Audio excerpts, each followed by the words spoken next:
Hello Internet, Billy Rothert, aka Rothgar, here with another episode of Deep Listens, and I am not Gino, that Pinguino Grieco. No. In fact, he will not be joining us for this episode, because we are talking about a Dungeons & Dragons expansion book that came out. And while this is going to have much to do with Magic the Gathering, it's just not something that Gino, personally has a lot of backstory in. So I'll be leading the charge, the inspired charge for this episode. And I am joined, for the first time being joined personally, by a very special guest. This is a very special episode, more special than other episodes, as I'm joined by a super special and soon to be very familiar guest, one M. Liev Skyknight Palladino. Hey, everybody. I was not expecting that nickname, but thanks for having me. Yeah, I'm looking forward to talking about this really crazy book that just came out. And if you're not familiar or not aware, very recently, Dungeons & Dragons just came out with a new sourcebook material that is called the Guildmaster's Guide to Ravnica. And why is this so interesting and special? Well, it's because for the first time, really, we've had Dungeons & Dragons, which is produced by Wizards of the Coast, and Magic the Gathering, also produced by Wizards of the Coast, now officially blended together into one source book of D&D. Now, we did a quick sort of podcast on this where I gave a lot of my responses in and predictions in response to this being announced, but hopefully M and I will be able to break down, now that the book has been officially released, a lot of the cool material that's inside of it, what its implications are for Dungeons & Dragons, and how this sort of reacts and relates to the most recent expansion of Magic the Gathering, which is also set in the Ravnica universe. Mm-hmm. So one more thing quickly to announce before we jump into things. As the listeners are probably aware by now, I will be stepping down as a primary cast and co-host of the Deep Listens podcast as I pursue some new exciting changes and developments in my life. I am going back to school for additional sort of career advancement, and that's going to take up a lot of my time. And I will not be able to responsibly participate in podcasts like I used to. But luckily, thank goodness, our Firemane Avenger Savior, M. Palladino here, is going to pick up the torch where I left off and assume the role as new co-host. We're very, very happy, super excited about that. M cannot wait to jump into this podcast. And I can't wait to see where the podcast goes with you in one of the three captain's chairs. But without any further ado, why don't you give us just a quick intro to what the hell a D&D source book is, and why this one in particular is significant to some of the players. So D&D usually comes out with about 3 or 4 adventures per year. They last came out with the book that I have right here, Waterdeep Dragon Heist. They are usually adventure supplements that are meant to be the thing that everyone is playing at one particular time. So if you walked into any game store, you would be able to see people playing this new book. And this one that we're going to be discussing is Guildmaster's Guide to Ravnica, which, as you said, is the first actual official hardcover book of Magic in D&D. They've done a lot of cross pollination, I guess. In the they came out with Plane Shift adventures. Well, that was about probably in the last 2 years. They came out with 6 or 7 for each relevant world as it came up in the Magic sets, so that if you wanted to follow the adventure, you could jump into Amonkhet or Ixalan. I would also say that the Curse of Strahd Oh yeah. setting borrowed a lot of inspiration from the Innistrad block. I'm sure they had Right. some back and forth cross inspiration. Mm. But this is like the first time that they've said like, hey, like here's a D&D source book in Right. Ravnica or like Yep. in a particular D&D book that's designed to mirror a plane Mm. of Magic the Gathering. Yeah. This is the first like deep dive they've done into one plane.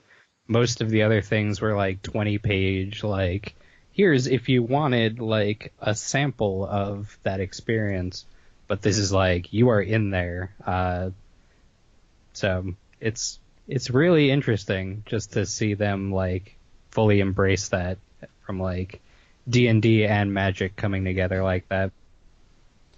And some of the common things that they introduce in source books like this, Mm-hmm. they typically do include a like little miniature adventure guide. So maybe a new DM or just a group of friends that want to buy this book and play it together could have a little bit of a story to kick off. I think that they said that this adventure here is designed for like a character's levels like 1 through 5 or 1 through 6 or something. We're actually not really going to spend much time talking about that so much. That kind of exists in any D&D source book. There's going to have a little bit of adventure fodder to kind of get the creative juices flowing. Right. But we're not really going to be talking about that part so much. What I think we are more concerned with are the sort of like new mechanical introductions, new races, a couple new classes, and like a couple of things that I think from a game design perspective just were like really, really done well, or maybe some opportunities that might have been missed. Mm-hmm. And what the source book has to offer as far as blending together two closely related but have never touched before worlds. Let's just jump right in. The first thing that you notice is that there's a list of new races, new races that you could assume. Now, in addition to giving us some new races, there are opportunities, or I should say, like descriptions for the currently existing races of D&D to be in this source book, or like to be in a Ravnican adventure. And it gives a little description like, well, we don't really have like drow and high elves and wood elves in Ravnica, but if you want to play that kind of character from the original player's handbook, here's how that might map to a Ravnican setting. Right.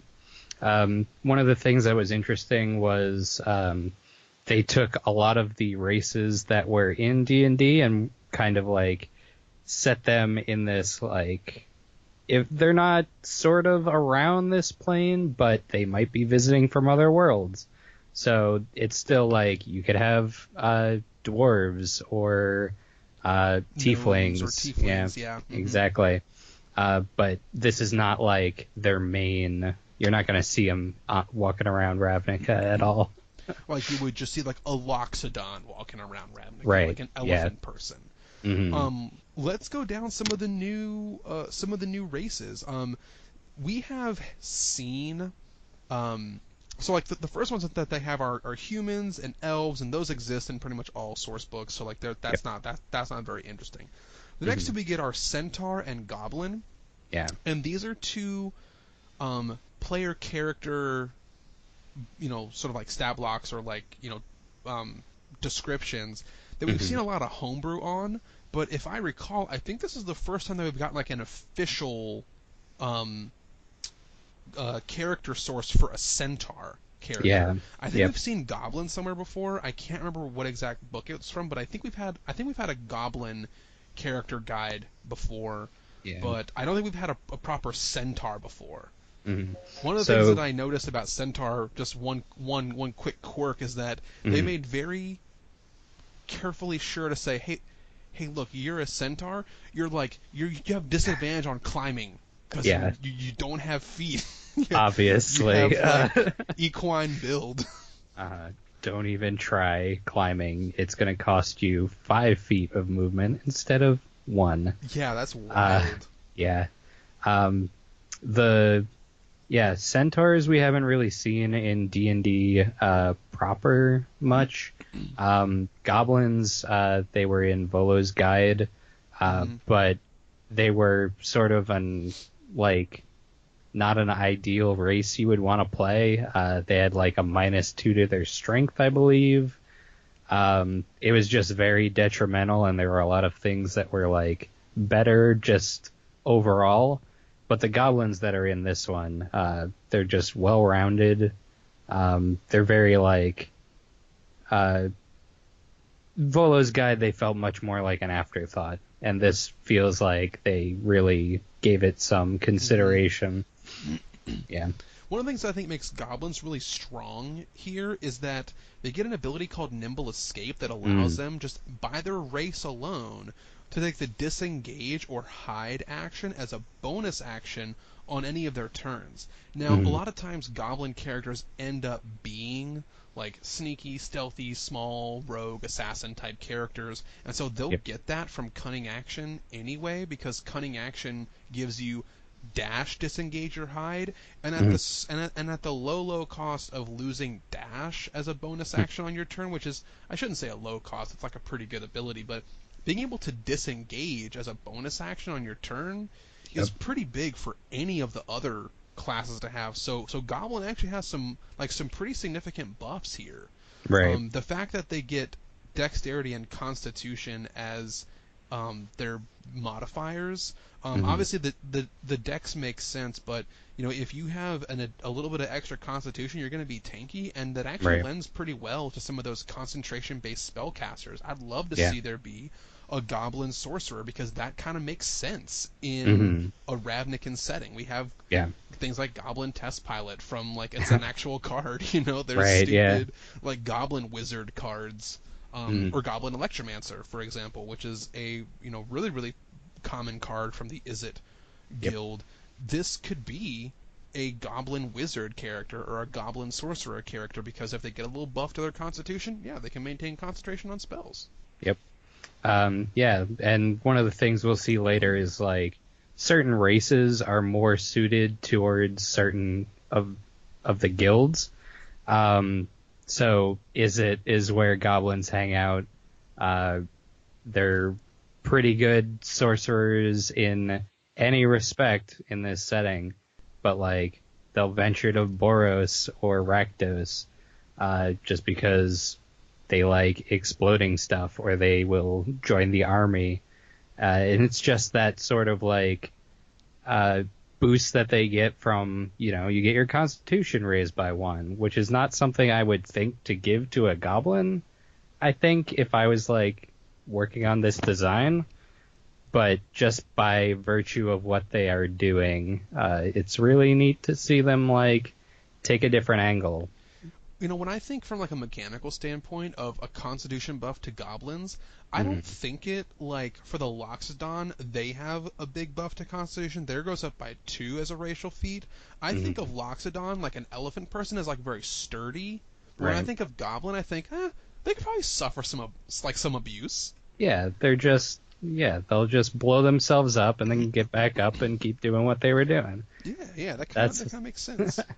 That's their whole thing. We talked about Centaur and Goblin. I'm really happy with those. I do like what Centaur has going on. They have some cool like race-based like combat abilities, like their charge ability. Their hooves have an attack option. I love it when races get these other cool like abilities that they have just because of how they're built, how they're structured. Those are always cool. I think we're going to talk more about like the combat abilities as we get towards like Loxodon and Minotaur. Why don't you go ahead and take us down Loxodon and Minotaur? All right. So Loxodons are the elephant people of Ravnica. Some of the I like them. I don't know if they're the best cards in the set, but as far as their abilities go, they are just like the tank. They are huge, kind of sturdy. They get natural armor, and they get their trunk ability, which they can pick stuff up or hit stuff with it. It's really just a neat little thing that you know, it's exclusive to your elephant dude. And then as far as Minotaurs go, we've seen them before in other versions, but they are just strong horns for attacking. And these guys are fairly standard by Minotaur standards, I guess. They don't really get anything that's like huge, but the stuff that they do get, they get Goring Rush. You can dash and then make an attack with your horns, and then you can shove with your horns as well. It's just neat stuff. I think hammering horns is one of the coolest race-based abilities here. I kind of want to hone on this for a second from like an action economy perspective. Oh, yeah. Hammering horns says immediately after you hit a creature with a melee attack as part of the attack action on your turn, you can use a bonus action to attempt to shove the target with your horns. Target must be no more than one size larger than you and within 5 feet of you, blah, blah, blah, blah, blah.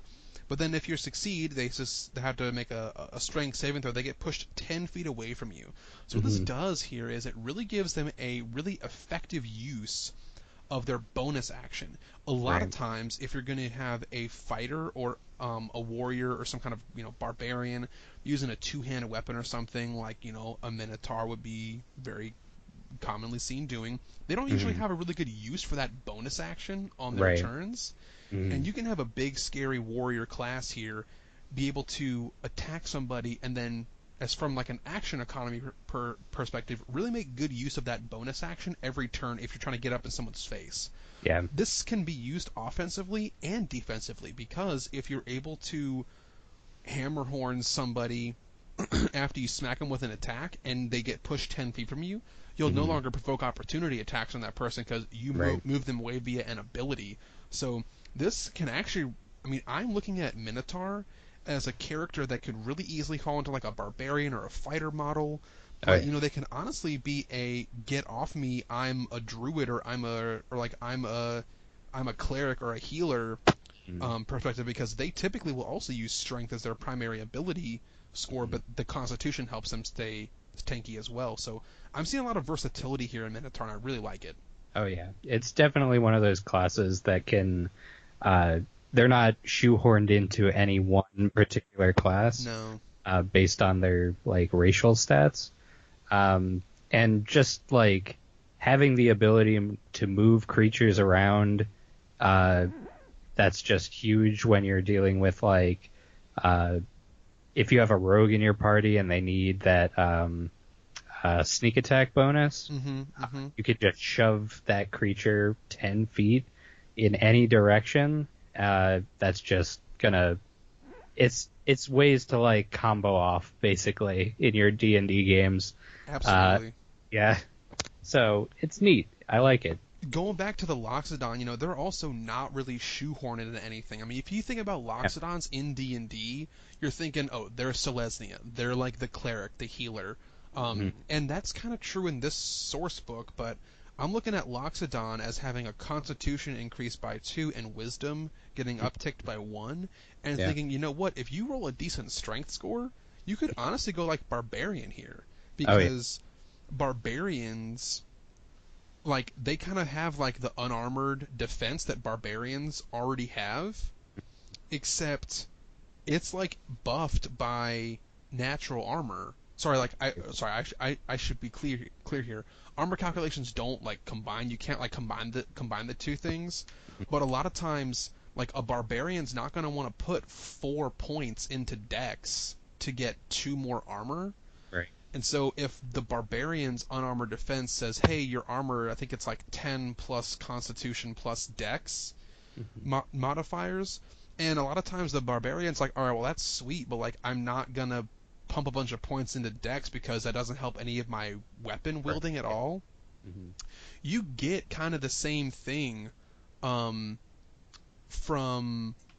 the Loxodon's natural armor, but it kind of lets them more easily go barbarian route if they want to and take the unarmored defense of a barbarian, and they could get up to what, like 19 armor class if they max out their constitution, which shouldn't be hard with their stat Yeah, bonuses, and throw easily. on a shield. So I mean, I really see a lot of versatility in Loxodon and Minotaur, more so than you really get in the Magic the Right. Gathering cards themselves. Oh yeah, definitely. All right, hit me with this fucking crazy shit called Simic Hybrid.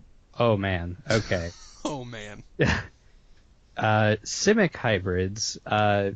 Basically, if you follow the card game, they are just combinations of humans, elves, Vidalcan. If you combined them with sea creatures, which is the whole Simic thing, they want to adapt, basically, make nature follow them and follow nature. It's a real, like, it's one of the neatest guild concepts, I think. Not something I would like think to play initially, but now that I read it, I'm like really into it.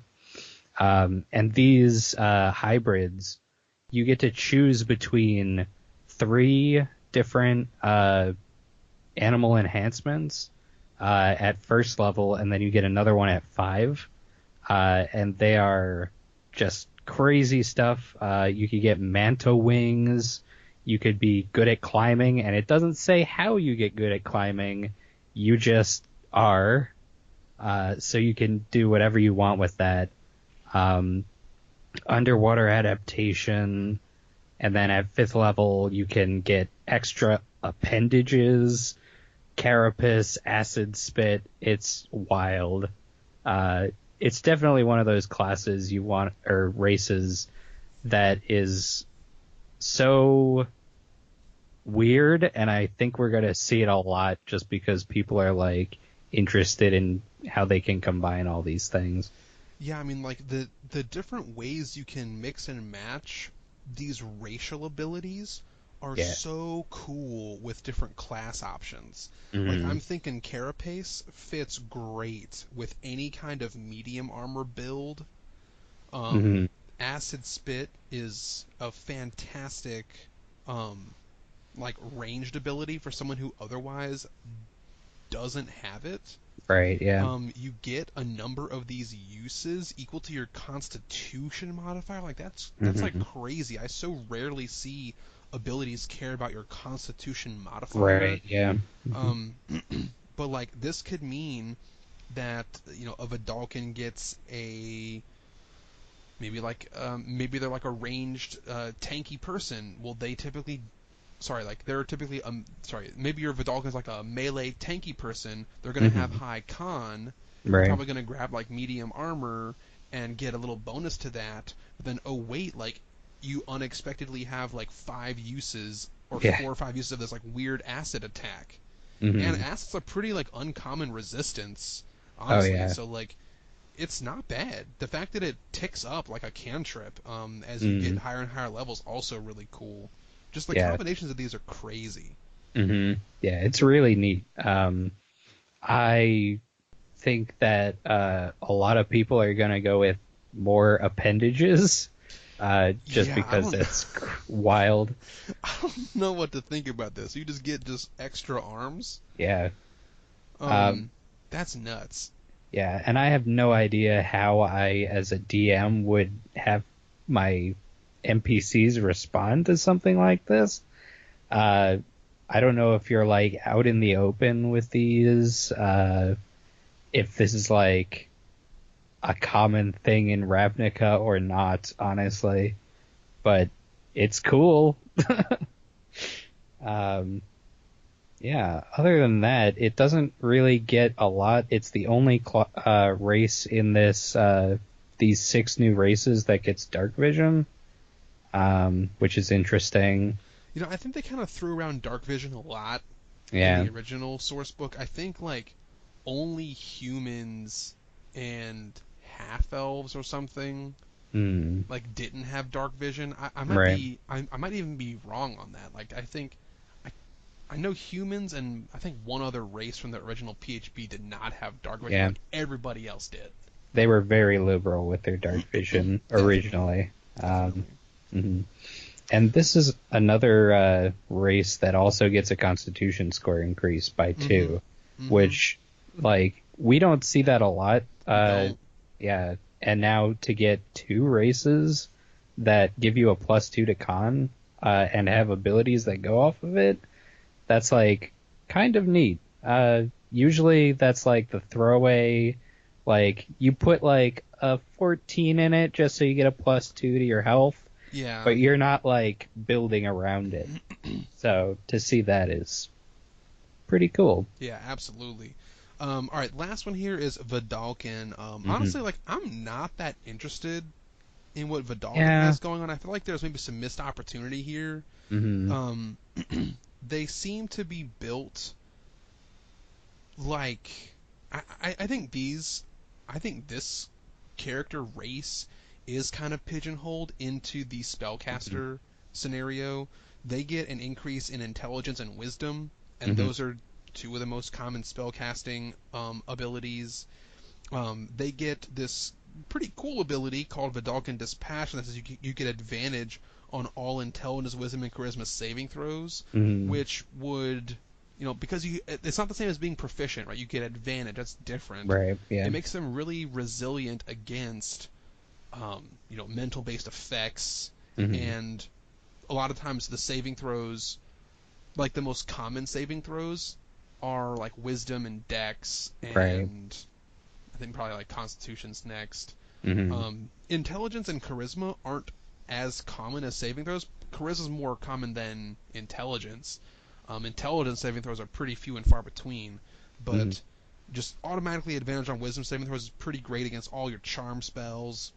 Yep. But honestly, like that's not that different than any of the elven Fey hmm ancestry racial things. So Right. um, you do get like some extra skills, some extra abilities, but I just really don't see a whole lot going on in Vidalkin. Yeah. This seems like one of the like standard races for this Mm-hmm. book. This is like their equivalent of like elves, basically. Yeah. Uh, it I think that I'm not sure what the numbers are as far as like having advantage on your saves for intelligence, wisdom, and charisma compares to like getting proficiency with it. Um, but I don't know. It's one of those classes that are I keep mixing up classes and races. It's okay. It's one of those races that it seems like is really going to be defined by what class or what guild you take, as opposed to like, this is like a neat creature that I'm going to play. This is like basic, I just want to play one thing and then I'll figure it out later. Mm-hmm. Yeah.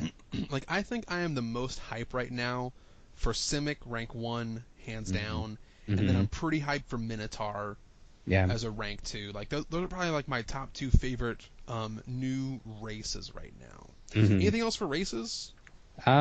I would say the Loxodons really grew on me, honestly.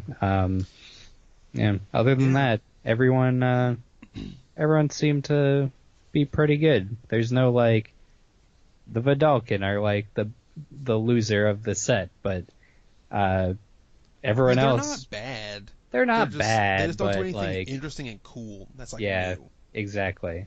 Everyone else is like neat. Like I want to play a centaur, so that's Mm-hmm. cool. Mm-hmm. Mm-hmm. Get your Well, goblin.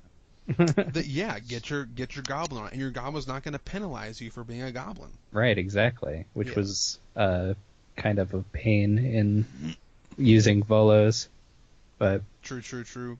hmm Well, so the next thing that they do is they actually go through like a pretty good breakdown of if you want to be this kind of race and class, hmm here's what guild you might find yourself in. yeah, Now, as a MTG player, we probably know that automatically, but there's a couple pages here and there that tell us, hey, if you're not a big MTG person, here's hmm just a little quick guide. I right. appreciate that as like a quality of life for the players that are looking to pick up this book. They hmm really do give you a good introduction to what Ravnica is all about. We're going to talk more about that later, but they hmm give us two other class options here.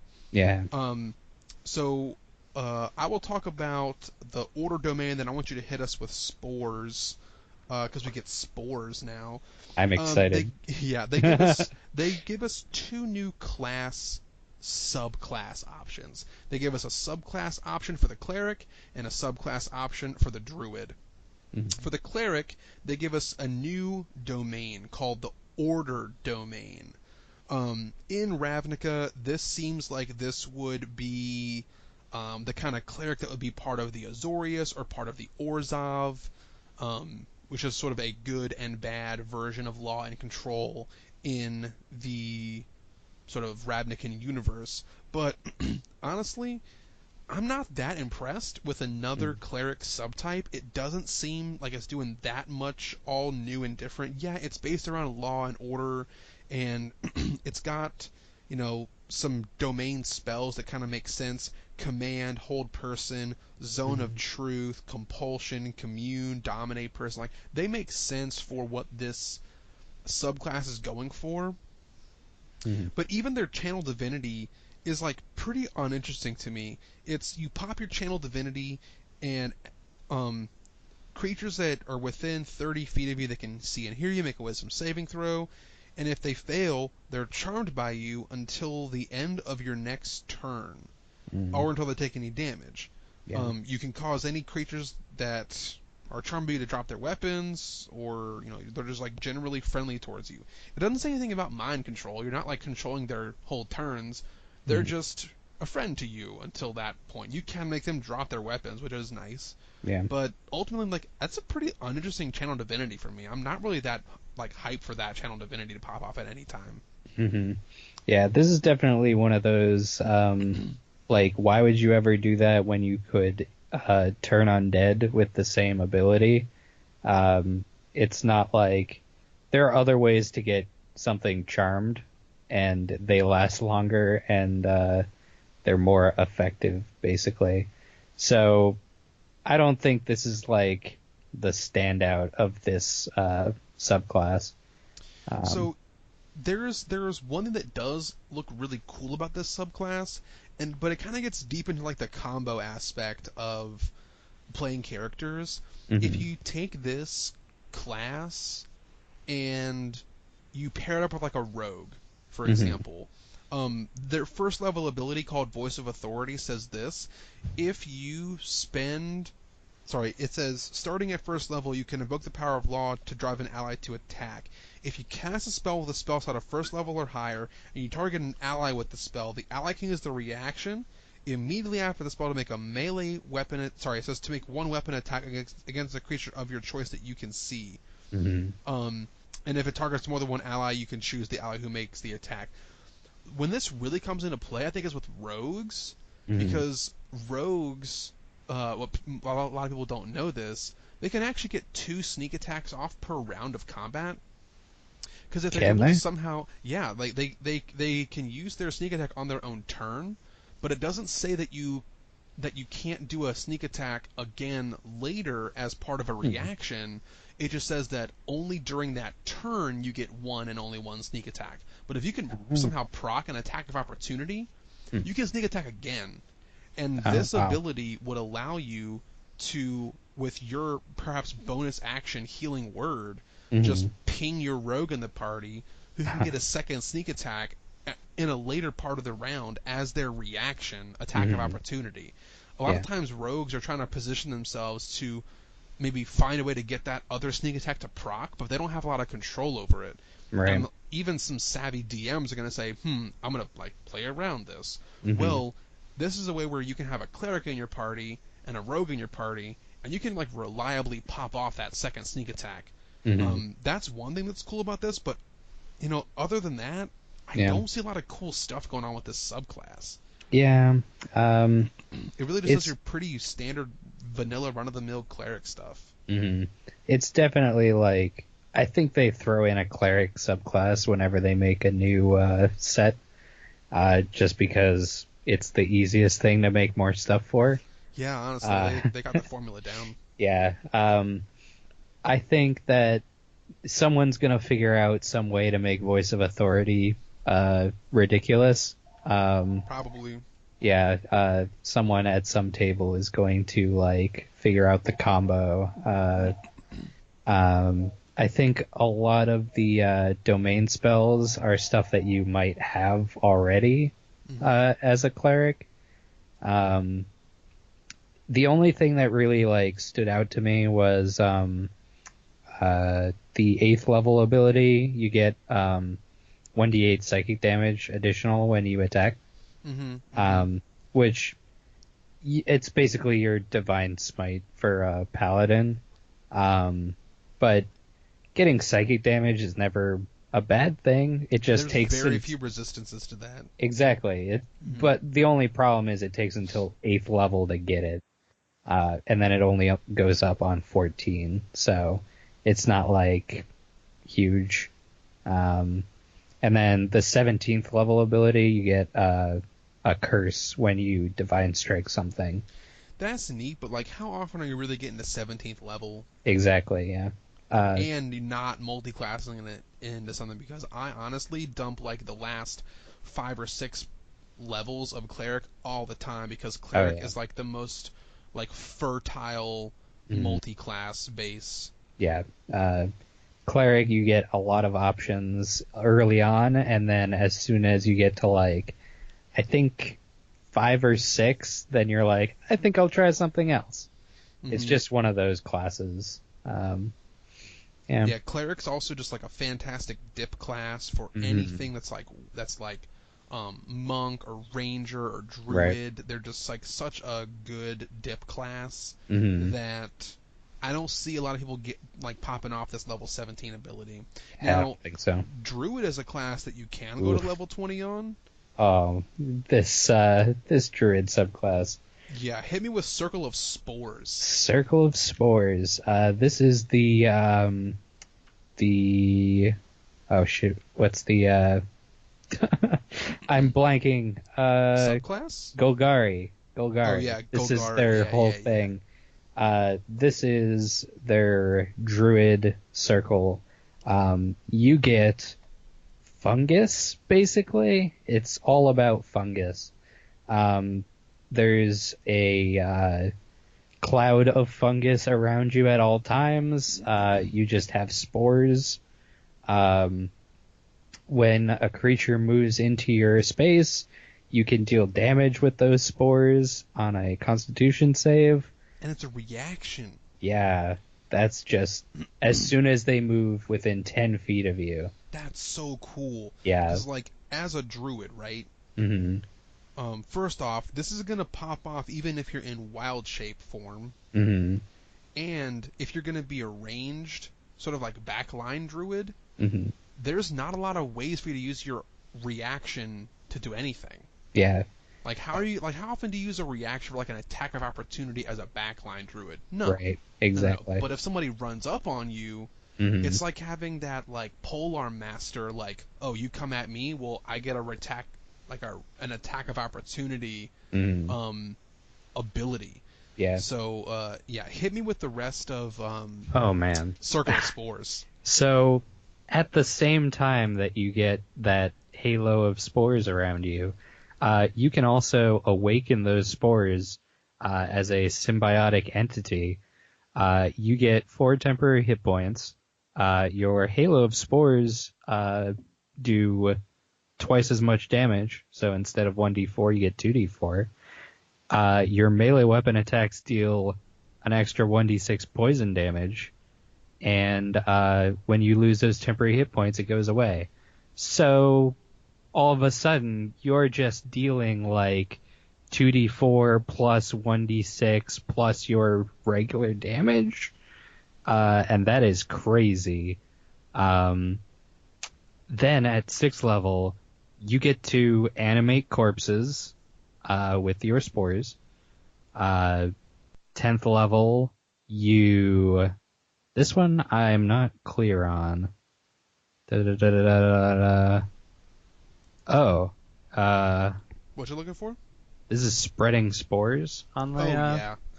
They have this ability to, like, when something gets infected with spores, it can, like, bounce to a new target.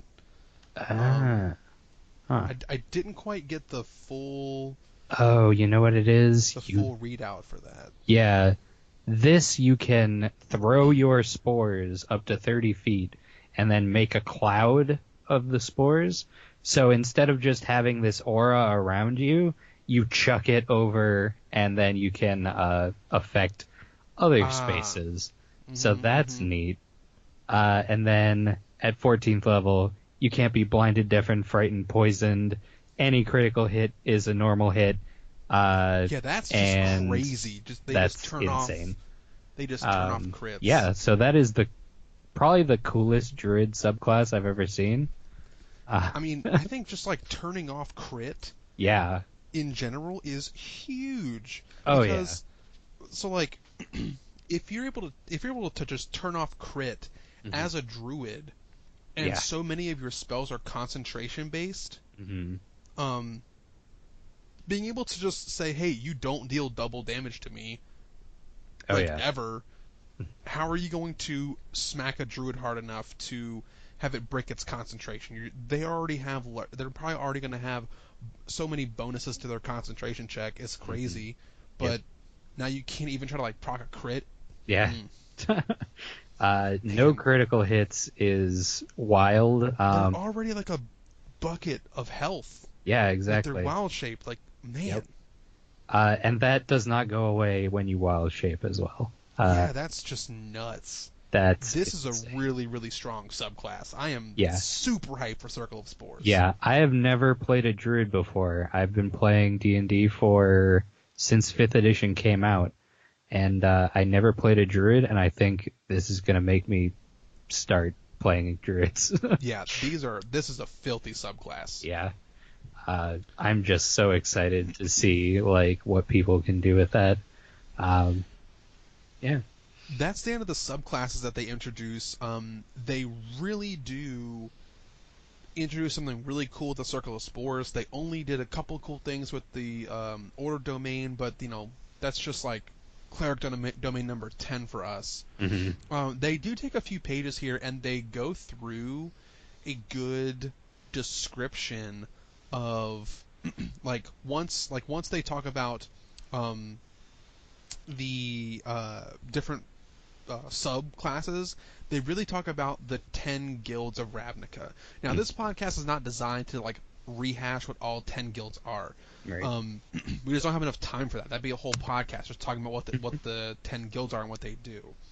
But the 10 guilds is like listing them just by name. You have the sort of like a governmental body guild, which is the Azorius Senate. The military force, which is the Boros Legion. Sorry, I'm going to do the color pairs too. Blue-white is the Azorius Senate. Red-white is the Boros Legion. You've got a sort of an espionage network that is the House Demir. That's blue-black colors. You've got a sort of like association, like a clan of like raiders and like nature-based warriors in the Gruul clans, colored by green and red. The crazy mad scientist researchers of the Izzet League, which are the blue-red combination. Another sort of crazy mad scientist group, but instead of being like machine and arcana, they're like biology and like, I don't know, like, how do I want to call this, like genetic modification science in the Simic compound, which is colored by green and blue. You have an organized crime family, which also substitutes as like the church, which is the white-black Orzhov syndicate. You have a cult, a sort of cult based on like performance and violence and fire and explosions and blood, which is the cult of Rakdos, colored by red-black. And you have these divergent groups, which are really like nature-based and nature-focused. One, which is the Selesnya Conclave, which is all about like growth and life and prosperity and population. That's the green-white. The green-black nature-based group are the essentially like the sewers and trash collectors and undercity of Ravnica, and they deal with death and decay and recycling life, which is the Golgari Swarm. So those are the 10 guilds of Ravnica. We're not going to go into super in depth about what they are and how they do, Mm-hmm. but they have a really in-depth description for Yeah. each of these 10 guilds. Mm-hmm. They go super deep here. Yeah, this is probably my favorite part of this book, honestly, because this is like the whole core of Ravnica. You have to base it around like all of these guilds and how they interact with each other, and they just do such a good job of like at the end of each like description, they tell you how they like each guild thinks about all the other ones. It's like they very nicely made this mesh of like, here's how everything has been shaking out on Ravnica for the past 10,000 years? 10,000 years. Yeah. And it's just wild to see like this structure in like a role-playing game, because For sure. that gives you so much to work from as a player. Just like you have core tenets of each guild, and that totally shapes how you're going to play your character. They also have a great section for each of the guilds that say, hey, maybe you're part of the Izzet. What does Izzet think about the other 9 guilds? Mm-hmm. They have one of those descriptions for every guild. Mm-hmm. That's the favorite part of this for me, is because you really get the perspective. You get the perspective of who your character is and of what your character thinks about everybody else. Now, something to note, just in general in Ravnica, like, you don't have to be a part of a guild, and they do address that here. You can be a guildless person. Mm-hmm. Side note, why would you want to be? Yeah, exactly. But, I mean, if you did really want to be a guildless person, they give a little description, like what would that be like if you were in fact a guildless person. Now, from the guild descriptions here, they introduce a new system, one that I think is really cool, and it's called the Renown system. Mm-hmm. The Renown system does something for D&D that I've been trying to do for my own players in just my own 5th edition runs. Mm-hmm. But it's a system of like rank and order based on, like, I guess, how you further your own personal goals. Mm-hmm. So they go into description and detail for, again, each of the 10 guilds about what kind of rank and order and hierarchy you could be in this guild. Now, the Renown system, I'm not going to go over every single word for word, but it basically says, as you advance the motives and like the agenda of your guild, you will gain renown. And you gain renown just like you would gain any other, like point or perk or currency or level. But it seems like you would probably get renown, maybe like a little less commonly than, like, you probably would not get renown as commonly as you would just get money, but you'd get renown more commonly than you would get a level up, Right. or like loot. Yeah. So, you might get a renown each session, perhaps. Mm-hmm. You could get a renown or like a few renown at the end of each major arc. Yeah.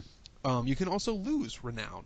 Mm-hmm. And as this goes on over and over again, you can like advance your rank in your guild. Now, what this does for me as a DM is gives me like something that I can build into my world that makes my characters actually matter about the backstory that they created. Right. So commonly, and anyone who's been a DM will relate to this, you talk to your characters, your players. Session 0 happens, you roll up, say, hey guys, what's your backstories? Yeah. And they give you some backstory, and then a month later, none of that shit matters anymore. And then it never comes up Yeah, again. never comes up again. Well, here's like an actual system that's in place that would say, hey, you know what? I'm making a character in the Boros Legion. I'm going to be a high and mighty paladin. I'm looking to uphold justice and law in the city. Mm-hmm. And then they have a system that says, okay, I'm going to hold you to that. Yeah. I'm starting you off with like 15 renown. Mm-hmm. Don't lose it. Right. Don't go, haywire. I Mhm. think renown starts at for most characters will start at 0, and I think it can go up to like max of 50 or something. I don't think they gave a hard cap, but I think they give notes in here, like if you were in this guild, like you would need like a renown of 50 or higher to do this kind of thing. Um, I don't think there's like a specific cap on it. Yeah, I once didn't you see reach any at least. Renown 50, there's kind of like you basically have the Guildmaster's ear no matter Mm-hmm. what. So as long as you don't go down from there, like you're pretty much set. Right. Yeah, it seems like that's like the upper tier. Like what do you do beyond that? You become the guild leader. Yeah, I mean, you're late game at that point, but I like that this is a system that's in place Hmm. that can be pretty easily copy and pasted into another Oh yeah. campaign setting Hmm. that makes your characters' stories and what their initial motives matter in some way. You Yeah. can't just have your character throw away the initial framework that they presented you with because you have a way to track that now. Not like penalize your player, but like hold them accountable for creating a character with some meaning in the world, Right. and have a way for them, if they do care, to advance that should they want to. Yeah. This is something that I think people are going to take and use in various ways as homebrew picks up. This is going to be like, I think they will want to keep this up in other supplements, from what I can tell. And one of the neat things too that this gives you is like a lot of them give you underlings basically Mm-hmm. within your guild. So when you get to rank 1 in Azorius, you can call on recruits to do mundane tasks. And that's just so cool as like there's no system in place for that in D&D itself, just to have like a dude go do stuff for you. Right. And to have that codified, like dependent on your status, basically. That's Now, so good. membership in a guild comes with other perks. Hmm. It's not just you have colors that you wear. A Right. lot of times, joining a guild gives you like in-game mechanical benefits. Hmm. You may have access to an additional background that could Right. give you, some skill proficiencies or some tool proficiencies. Some of these guilds give you actually like spells, Hmm. Oh and yeah, those are um, cool. I don't. Yeah, they get added. So hold on, I just want to get this right, so I Mhm. don't misquote this. For any of the guilds that would give you access to spells, I think what it does is it doesn't do it like um, it doesn't do it like it's like who is it? Like cleric spells, for example. You get a Right. certain amount of cleric spells and paladin spells as you level up, and they don't count towards the spells and you just like get them for free at that level. What Mhm. I think these do, and I gotta double check this, is they don't actually give you those for free. Right. They just say, hey, no matter what class you are, you could select these two if you wanted to, even if they aren't on your class's normal spell list. Right. As long as you're playing a character as spellcasting or pack magic, Right. your guild spells are added to the spell list for your class.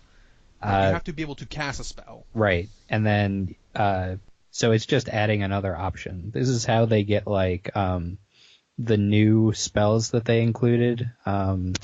There's, I believe, 2 or 3. One of them is Encode Thoughts for Mir, which is neat. It's not like gonna break your game or anything, but it's interesting. So that's how they like wedge that into this. Uh, like if you're playing a spellcaster already, have some free stuff. It's cool.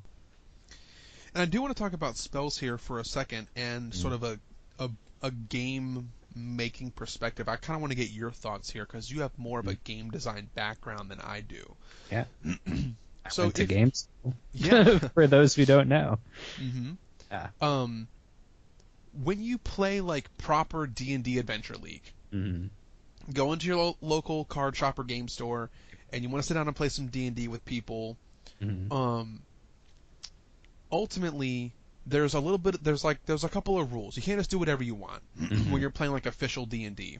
Right. One of the guidelines is that when you're making your character, and correct me if I'm wrong, but I think you're allowed to use Player's Handbook and Mhm. then at most one additional source book. And that's so yeah, so you can't like take Player's Handbook but like grab like a race from Sword Coast Adventure Guide and then grab like a background from Xanathar's Mhm. and like you're just mixing like four different books together. Yeah. They don't want that to happen, so you can use It's Player's the Handbook plus one source book, right? yeah. It's the +1 rule. Cool. And so what I notice is that this source book did not include the expanded spell list that you see in like Elemental Evil, Sorgo's Adventure Guide. Xanathar's also has it, I think. Mhm. No, I know Xanathar's does. Xanathar's has it. Elemental Evil Player's Companion has it, and I think Sorgo's Adventure Guide has it too. Mhm. There's like a big old list of expanded list of spells. Right. It doesn't have that. Yeah. So if you pick like that sweet Circle of Spores Druid class, Mhm. you can't have those spells in an Right. official D&D setting. Exactly. The only way you're getting those extra spells is by being part of the guilds, which is such a neat little like way of getting around that. I think because everyone just assumes as soon as they see that spell list, oh, I can take whatever is on here in any other game. But it's very specifically like, if you want this, you have to be playing like a Demir character in this world. So it's interesting. I like that they like gave it some thought. I think kept it very setting appropriate. Yeah, definitely. Hmm. Definitely.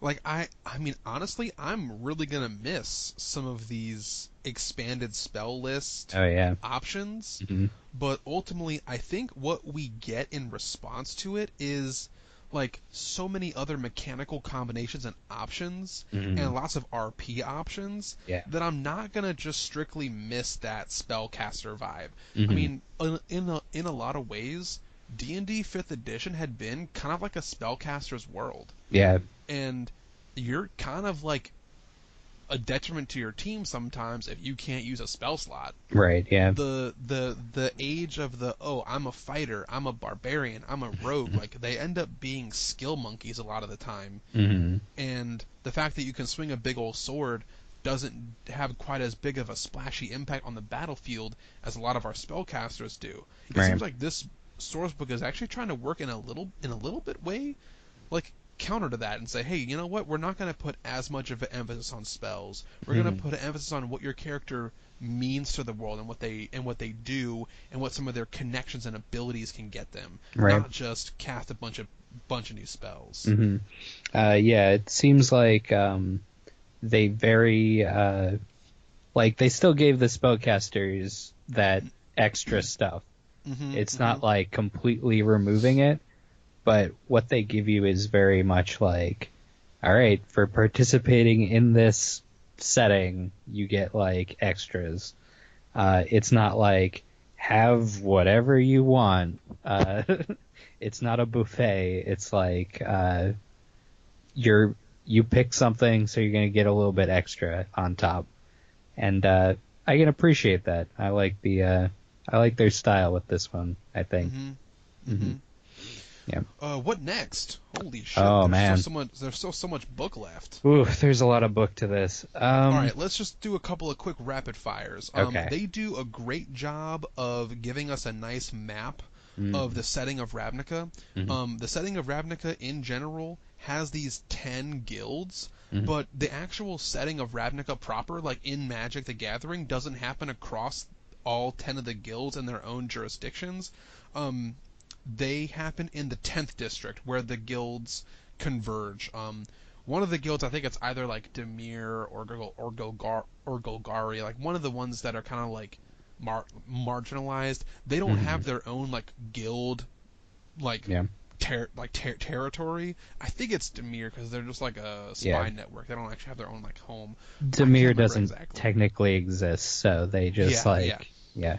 Of the 10 districts, 9 of them are like specifically associated with a guild, and the 10th one is where they all converge. That's where the story of Ravnica takes place. Yeah. They do a great job of like painting this picture and visualizing what does the 10th district look like, how do all these pieces connect together. Here's Sunhome, here is the here's like Rick's Mahdi, here's Nivix, here's the like the Deadbridge location, here's Orzhova, here's 10th Street, here's the Transguild Promenade, and all these are like properly connected together where we could only see them through these little tiny windows of the cards. Right. Now we have a whole map. It's fucking dope. Yeah, this is like a lot of Magic players probably don't read the lore, I would think. They sort It's of a shame if not. I know. I really like the lore, but I feel like most people are like, I just play the card game. I don't need to know the whole story. But this is like, they give you the map. It's just really nice to see like how all those things are playing out, like the conflict between all of the guilds as opposed to like just seeing it through the card game, you know? I mean, I like the fact that I can now visualize this stuff much more. Oh yeah. I would have loved to. I mean, like if I could pick a fantasy setting to go check out and vacation, I would vacation to Ravnica. I'd love to walk down the Transguild Promenade, just look over the edge and see some goblin blowing themselves up for fun. Or see just some dude like shooting lightning bolts off a building because he fucking can. Go to the Rakdos show and then get murdered by the Rakdos, get the whole experience. I had no idea what Rakdos, the cult, did, by the way, based on the cards. I did not know that they were like jugglers and stuff. Yeah, they're like this weird mix between like acrobats and torturers. I don't know. It's like if it can bleed or burn. Yeah. The Rakdos is really interested in that. It's like they either want to produce blood or they want to like create fire. And if it's a grander spectacle of some sort, they're just like into it. They're like the crazy fucked up carnival of Ravnica. It's so sweet. But they did a great job of taking a world that had been chopped up into tiny bits because you could only see them through like the 3x5. I don't know, that's the wrong measurements of a playing card. Whatever. Like the little tiny window of a playing card is all you can do to look at Ravnica. But now they gave us this beautiful, well constructed world and maps to go along with it. Yeah. Again, rapid fire. They give us a lot of insight to what like architecture would be like in the 10 guilds. A couple of quick examples of like buildings or dungeons. What some of the motivations of a character would be in one of the 10 guilds. I really appreciated that they took some time and said, hey, here's how an adventure might look if somebody from the Cult of Rakdos had to partner with somebody from the Selesnya Conclave. Those are like two diametrically opposed guilds in Magic the Gathering card game world. But if they if you wanted to say, hey, it's session 0, what's everybody want to be for this quick campaign? And you don't want to tell anybody no. Well, say, hey, I really want to be a Rakdos performer. Well, I really want to be in the Azoria Senate. Okay, well, how would these like two characters team up for something? Yeah, you better cooperate somehow. Right. We're gonna have a real short game. There's a way that these characters could interact. They give us then a quick little like a mini campaign. I think it goes up through like level 5 for some characters. Again, we're not going to talk about this that much, but they do that. They give you like a quick like dive in. Here's what Ravnica would be like. This is great for somebody who's picking up this source book because they're a real big D&D fanatic and they're looking for new material, but they don't know about like MTG that much. It does dive you into Ravnica pretty well, but there's two things that I want to talk about before I'm kind of wrapped up on the source book, and it's the sort of new items that they introduce and the stat blocks. So, why don't you hit us with actually let's do some of the stat blocks here. There's iconic characters in the world of Ravnica. I'm talking like names that you hear all throughout Magic, um, even if you're not talking about the Ravnica plane specifically, but characters that show up just in the discussion of Magic in general. They're so impactful. M, why don't you hit us with a couple of some of your favorite character stat blocks here? So I think we got to start with the big guy first. Niv Mizzet, who we discussed a little bit before the show. Mm-hmm. Mm-hmm. He is He's on the cover. Yeah, he is a CR 26 creature. Dragon. Yeah, he is huge. Actually gargantuan by D&D standards. Yeah. Mm-hmm. Almost 400 hit points. Intelligence of 30. For those keeping track at home, that's 10 more than where things usually are. Where a character can normally max out at 20, Niv Mizzet has 30. Yep. He can concentrate on 2 different spells at the same time. That is bonkers. Like, Yeah. that's like a really, like, hard and fast rule. Like, you don't do that in Magic. Mm-hmm. But Niv Mizzet can just do that. He's just a old as hell dragon who can concentrate on spells and get them back just because he wants to. He is a Draco genius, so he regains a spell slot of 3rd level or lower as a legendary action. So he's a 20th level spellcaster. He's crazy. It's wild. Yeah. This character is worthy of, like, whole campaign big final boss. I don't know why you want to fight Niv Mizzet. You're just gonna lose. Mm-hmm. But if somebody wants to create a campaign around this as a big scary final boss, holy shit, this guy has a lot going on. That would be sick. I would play that. You can also fight Aurelia if you really wanted to. Yep. I wouldn't recommend it either because she is challenge rating 23. She's got a lot of attacks. She's just... She can definitely put out the DPS. Oh, yeah. She can definitely slam out some DPS. Yep. She's got the legendary actions as well. She can command her allies because she is the leader of the Boros. So she's got her soldiers with her at all times. Just a really neat, like, kind of basic character, but if you wanted to fight the head of a guild, it's all in here for you. There's like, let's see, who else we got? Anyone stand out for you? We got a full stat block for Rakdos. Oh yeah. Ooh, I didn't I'm gonna even just look at that. talk about Rakdos a little bit here. Rakdos has so many various, like, cool abilities. One of them is Sadistic Revelry. It's just a legendary action. Any creature within 60 feet of Rakdos, it's either an ally or charmed, must use its reaction, move up to half its speed, and then attack something if it's able to do so. Ooh.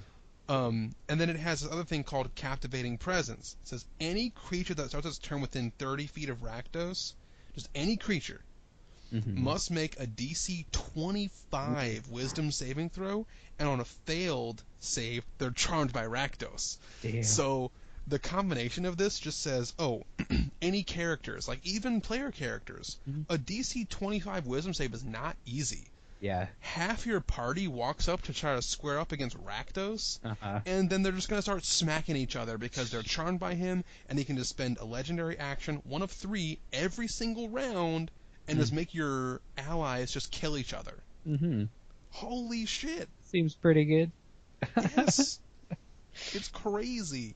Yeah, that's terrifying. But then again, a lot of these abilities relate really well to actual cards yeah. that were in like Ravnica. Hmm. Great example is red black as two colors embodied by Rakdos Hmm. often have spells that would say, hey, like take control of some other creature, make them attack Right.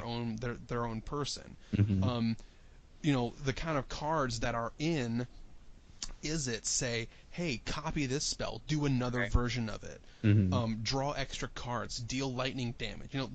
These big Um, splashy stat block characters, mhm. not only are they cool just by themselves, but they actually emulate the card game so well and what Right.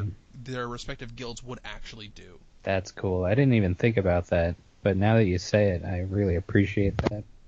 Uh, they definitely like took stock of what all of these like big iconic creatures did in the card game and transferred it really nicely. Why don't you do like two or three more? Okay. Let's see. I don't want to pick a boring one. Oh, hold on. Right at the Archon. very end, we got Zagana. Hmm? Which one? We have Zagana right there, like at the very end. Is that Simic? That's the Simic. Yeah, that's the Simic Ooh, one. I don't know this one. Zagana. Prime Speaker Zagana Whoa. is another one of the Guildmasters, Hmm. one of the Peruns or whatever that you might call them. I Hmm. think she's no, I think she's a Guildmaster, not a guild founder. Hmm. But yeah, she's real cool. Whoa. She is a merfolk. Hmm. She's a spellcaster, 15th level, which is pretty good. She's got a lot of trident attacks from the look of it. Uh, and she can control waves. That's neat. Hmm. And her legendary actions are Adaptive Skin. She can get resistance to one damage type of her choice. She can attack with her trident, or she can enlarge or deluge and just cause a wave of water to wash you away. That's Now neat. the deluge ability I want to highlight real quick here because it functions in many ways like a Dragon's Breath ability. Oh yeah. It recharges and like it Hmm. could like fail to recharge Right. at the beginning of their turn, but she has a much more like forgiving recharge rate. It's got a 50% chance to come back Hmm. every turn, as opposed to most Dragon Breaths have only a 1/3 chance of recharging every turn. Hmm. So she's probably gonna pop this off a lot more if she ever finds herself in combat. Oh yeah. Yeah, I find Zagana to be pretty cool. Hmm. He's just in general like a relatively tanky magic boss kind of character, Hmm. and has some cool abilities as well. That's neat. Um, let's see. I want to pick. They don't have the Orzhov guys in here, do they? Not the. Zadot? They Yeah. do. Yeah, they Oh, do. It's on page 245. there we go. Um, these guys I was interested in. The Council of Five. Uh, Depending on who you are fighting, they're gonna have a different ability. And that is kind of like a beholder by the look of it. There's an enfeebling ray involved. There's unnatural vigor. There's teleportation. There is like a lot of stuff to this. uh, they have innate spellcasting, also legendary actions, and then they can summon each other. So if you are fighting one, they're You're going to, basically fighting all of them. yeah, as Now, soon as things pop off, they're gonna summon each other. their challenge rating is just 8, Only an right? 8, but Only an 8, but you're fighting 5 of them. right. That can add up pretty quick, I would say. A lot of them have like life drain abilities too, so they're just going to be Hmm. really, really difficult to take down. Yeah. They have great resistances and immunities. Um, Yeah, these guys are just gonna be super super annoying. They're a Yeah. great bad guy, a just Hmm. classic villain from Ravnica. Yeah, those I might build a campaign around these guys. Just what I love their legendary action too. If all of the ghosts can see you, you gotta succeed on a wisdom save, or you're gonna be bowing until the end of your next turn. Yeah, Uh, just that's just flavor yeah, that's for called days. forced obedience, and I'm definitely gonna use that at least once. There was a really important card Hmm. in the Orzhov deck, like Hmm. back when when it was Gate Crash. Mm. When Gate Crash came out, when it was the second set that had Ravnica, the second block when they introduced um, Orzhov as a guild, they had this card. It was a 2 mana enchantment that just said anything that your opponent plays that comes into the battlefield enters tapped, and the flavor here is just so perfect. They So they make you pay your dues hmm in Ravnica, the source book, in MTG, the card game. Their ability in Return to Ravnica block, extort, said like you need to pay life, and they gain life, and so it just synchronizes well with that life drain ability that they have. It's just great. I love what they're doing with the Obsidian ghosts. hmm I really love the fact that all the flavor from the cards are just so entrenched Hmm. the stat blocks for these guys. Let's take a break from Yeah. stat blocks, but just essentially any cool stat block Mhm. that you could imagine that would represent an actual card is here in the game Oh somewhere. yeah. Like just about, I mean, I can't think of any character that's just straight up missing. All the major guild leaders are here. Lots of the very common, um, like card fillers are here as well. You've got something for a Boros Reckoner, you've got Sky Knights, you've got Golgari Shamans, you've got Gruul Warriors, you've got everything that would be as the filler. So they've just done they've really gone out of their way to make this world properly populated. One thing that I wanted to circle back on was that in a set of Magic like this, there's commonly a card type that gets a full cycle. Like every guild will have one card that's just like this, like a guild mage of some sort. There's always like there had always been some kind of like 2 or 3 mana mage kind of character that represents this guild. Or in Return to Ravnica block, there were these charms that were there was a charm for each of the guilds. There was Azorius charm, Simic charm, Gruul charm, Rakdos charm, and in the card game, each of these charms were 2 mana, Yep. and you'd crack it, and you would get one of 3 abilities. Hmm. I'll give a quick example. The one that I played around with the most was the Boros charm. Right. Boros charm said for 2 mana, choose one of these things. You can either just deal 4 damage to your opponent's face, Hmm. you could have all your creatures become indestructible, Hmm. or you could give one creature double strike. Huh. Okay.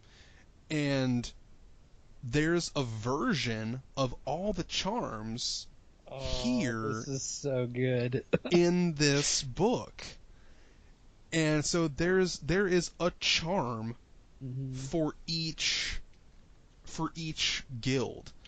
Um Cracking these things, it's like an item, it's like a rare item you might acquire. So they're not easy to come by. But if you come across these items, you can effectively get a one-time use, crack this item, get like one of 3 different spell effects, even if you're not a spellcaster. Yeah. And the one that I just mentioned earlier, the Boros charm from the actual Magic the Gathering game, if you crack the Boros charm, you can cast Crusader's Mantle, which gives your um, allies um, like additional like buffs to their attacks, Hmm. or the haste spell, you can cast it on someone. And this one really gets me. Hmm. They when I was in when we did like the preview podcast for this set, I was really hoping they would introduce more spells that emulated some of the spells in Ravnica, like Abrupt Decay, or like War Leader's Helix, or like, you know, any maybe of like the split cards, where it had these two cool abilities. We didn't really get those, but we got the charms here. And the last ability of Boros Charm says, alternatively, you can cast the Guiding Bolt spell. But if it hits, you also regain a number of hit points equal to the damage it deals. And that just really just set me off, because when I was looking for one of the biggest spells that I was hoping we'd get some kind of version of was Lightning Helix, or War Leader's Helix, as they reprinted that card at a higher mana cost. Right. Later. It's the original spell, Lightning Helix, was one green mana. Sorry. It was one white mana, one red mana, and then it says deal 3 damage to target creature or player, and you gain 3 life. It's like one of the most efficient burn spells in the OG Ravnica world, and they didn't create a new spell for it, but they put it in the charm as like a buff to Guiding Bolt that already exists. I mean, I'm just reading one of these charms. Like, all these charms are so fucking cool. Like, the Azorius charm is hold person, command, or counter spell, and that is just so Azorius. Oh, man. These are so good. I didn't even think to compare these to the cards, but now that I see it, I'm like, oh my god, why didn't I think of that?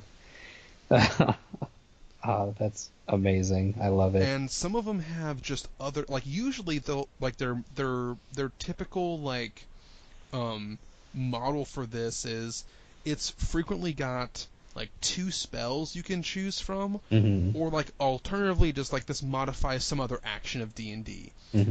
Like the Is It charm, right, which said in the card game, it does like counter target instant or sorcery spell, I think, or it deals some damage, or it can like draw you a card. And the Is It charm here says cast a spell magic, which would be kind of like countering a spell. right. Cast Lightning Bolt, which is a really strong spell, just to have like an item in your pocket that can cast Lightning Bolt. But alternatively, as an action, you can regain 1 expended spell slot of 3rd level or lower. That's so good. And that's like effectively like drawing a card like in the game. Ooh, it's just so good. Oh, that's so good. I love these. The key runes are another item type. Every guild got a key rune. Right.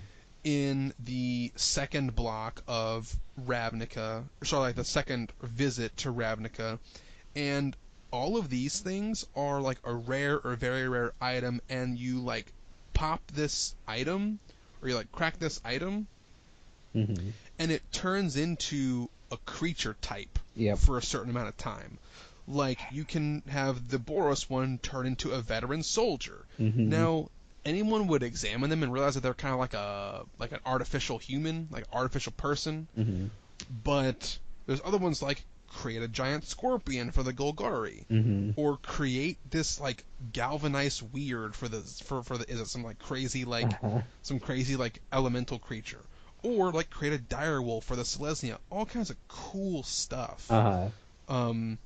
For the key runes. Now, I find these a little bit less compelling just because they're outshined so much by the charms, but the charms are so fucking cool, like it's not fair. The key runes are neat because that is what the key runes did. Like, it's a little bit less, like, exciting because it's not like, you know, it's not amazing, but just that they were able to transfer all that over and make it, like, this neat little thing. I'm not mad at it. Yeah, there's also like unique items that would be associated with each guild. The one that just stands out far and above all the others for me is the Mizium stuff. Oh yeah. Mizium is closely associated with the Is It, and Mizium is something that would describe this like aether-based energy equipment. You can just like see people from the Is It guild walk around with these contraptions on them, and they can just like pop off spells like there's some kind of like charges or whatever. And you can have a Mizium apparatus, It requires you to be a sorcerer, warlock, or wizard in order to attune to it. But like if you are a spellcaster, you can just have like a gauntlet that you can just like pop off like a chaos bolt or like a burning hand spell. That's so cool. And like you can like upgrade it by like working on your armor, like working on your like tinkering gear. That's really really neat. And you get Mizium Mortar, which is an actual card from MTG as like an item that's like an actual like Roman candle that just like shoots like a fucking mortar of fire. Oh my God, something. that's amazing. It's so cool. There's a bunch of things that are just like actual cards here. Like Moodmark Pain is an actual card. Or Skyblinder Staff is an actual card. Sunforger is an actual, like there's so many things that are actual cards here that they just took right from the game and put it right into the D&D world. I mean, we've been like a broken record talking about this, but I kind of want to get something from you, M. Based on what we've been talking about so far, what's one of your favorite adaptations from like a game to game dev standpoint? Like you're familiar with MTG the card game, pretty familiar with D&D. From your perspective as a person who like builds and designs games, what's the best like translation you've seen here so far? Oh man, I can't get over the guild charms. Honestly, just seeing those and knowing how much like work was put into translating those. But the entire thing is just like such a interesting thing from a design standpoint. Like, how do you translate a card into like something people are gonna have to role play with? And I think they really like overall this entire book. They just hit the nail on the head as that goes. Do you see any missed opportunities? Something that maybe could have been fleshed out a little more or done a little bit better? I don't know. From what I can see, I don't think they really like dropped the ball anywhere in particular. I think there's probably only one thing that I would want a little bit more of. Is helping a player decide what character do I want to be. They gave a sort of a flow chart earlier on in the book of like, hey, what things are important to you? If you find these things to be important, you might find yourself in this guild. They put a lot of thought into that, I think, but they kind of just left Dimir hanging. Oh yeah.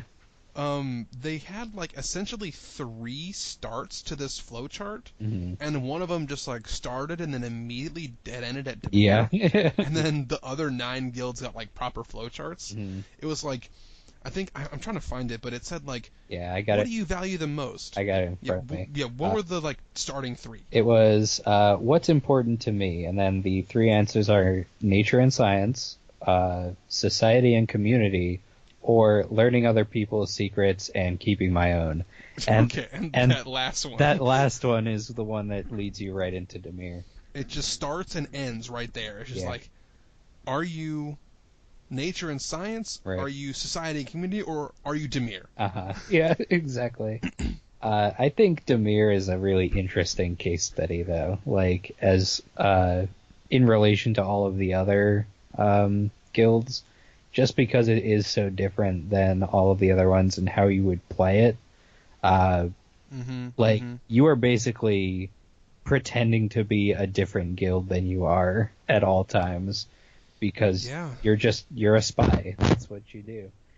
I mean, from a mechanical perspective, I do see how it's difficult to put that in like in a flowchart. Right. But I feel like you could have started this. I mean, they could have easily fit into the society and community and said, "Oh, what do you want to do with that? Oh, tear it apart." And now you got at least 2 steps into some flowchart instead of just, oh, there's 3 starting options. One of them just immediately dead ends into a guild. Yep. And I feel like people are going to look at it and be like, they'll think it's kind of simple to go into that, And then as soon as they actually read up on what Demir is going to do, they're going to be like, that sounds like a lot of stuff. I don't know about all that. That's a lot of work. Yeah, exactly. I don't know if I want to like lie to all of the people at the table right off the bat. But I think the people who are going to play it are the ones who are going to like take it to heart. And it's going to be one of those things where it's like you're passing the DM notes a bunch. Yeah. I'm really like curious about that one. Everyone else seems very like structured, but they seem a little bit more amorphous in my perception. I mean, compared to the Simic, which are like biologically amorphous, a Right. guild looks even more amorphous. Right. Demir, yeah. Yeah, Simic has very like structured, like we are about nature and we want to be more like nature, so we're gonna evolve ourselves. So I'm down with all of these. Any just like general takeaways or final thoughts here before we wrap up? Oh boy. I think that's just about everything that I have. While I was reading this, I was actually I had picked up Waterdeep Dragon Heist last week from my shop that I work at, and I was thinking of running that one as my like introduction to D&D for all these Magic players that play there. But after seeing this, I have completely revamped my structure. I think that having these guilds as their like the backbone of this book is such a good like community thing for a shop like mine,